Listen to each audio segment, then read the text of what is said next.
Well, it was about this time of year in the spring in high school. You've probably heard this story before. This is my version. It was a warm summer day.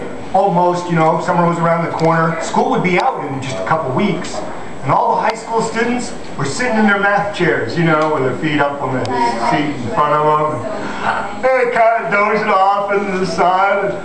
They were getting ready for Mr. Vernon Bunker, their math teacher. As usual, you know, he would put something up on the blackboard and they'd have to decipher what he was trying to teach them. He came in and he already had on his desk a clock.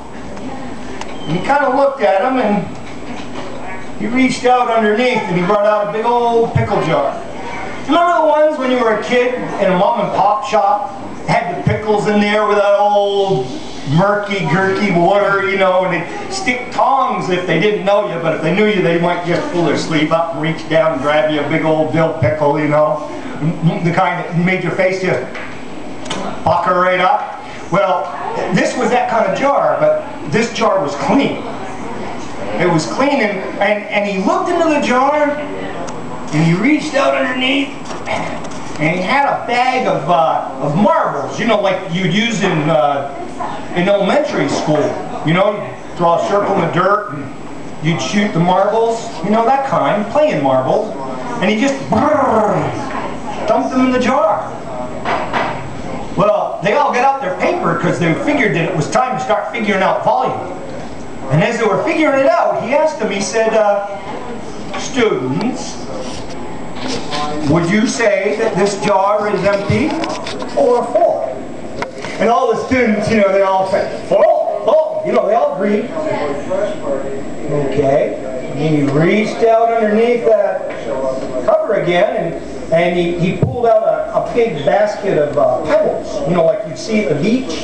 You know, nice, smooth, ocean-worn type pebbles. He shook a little bit. And all them pebbles fell in between the marbles. And again, he looked at the students who were trying to figure out volume on their paper, looking at this, and he said, would you say the jar's full now? And all their hands went up. Of course it's full, Mr. Bunker, of course it's full. And he reached in again. This time he pulled out a little plastic pail of sand, you know, like you would use when you're digging a little castle on the beach. And he dumped the sand into that pickle jar. And it filled the jar up. Well, the students are scratching their head now. Hard enough to figure volume with marbles and pebbles, but how in the heck do they figure the grain of sand? And one of the students looked up and go, Mr. Bunker, I just don't get it. What are we doing? Mr. Bunker looked at him and said, that's right. What are we doing? And he went on. Well, this time, they were really just totally confused when he brought out 2 cups of coffee. And the jar was totally full. And he looked and he said, is it full now? And they all laughed. Of course it was full now. It was filled all the way up. Mr. Bunker looked and he said, I want you all to know that in a couple of weeks, some of you are going to graduate, some of you are going to come back next year. And it's hard to figure out what you're going to do with your lives, for the summer or for the rest of your life. You know, there's some things that are really important, like your job and your parents. You know, your family. Might even be your car that's important, or your lobster boat. Everybody has different levels of importance, and that's the marbles in this jar. In your life, those big things are the marbles, the important things that you don't really want to play around with. You need to have them. And of course, if you lost one, you'd really be in a pickle, wouldn't you? Because you wouldn't want to lose your marbles. And he said, and the pebbles? Well, the pebbles are those other things.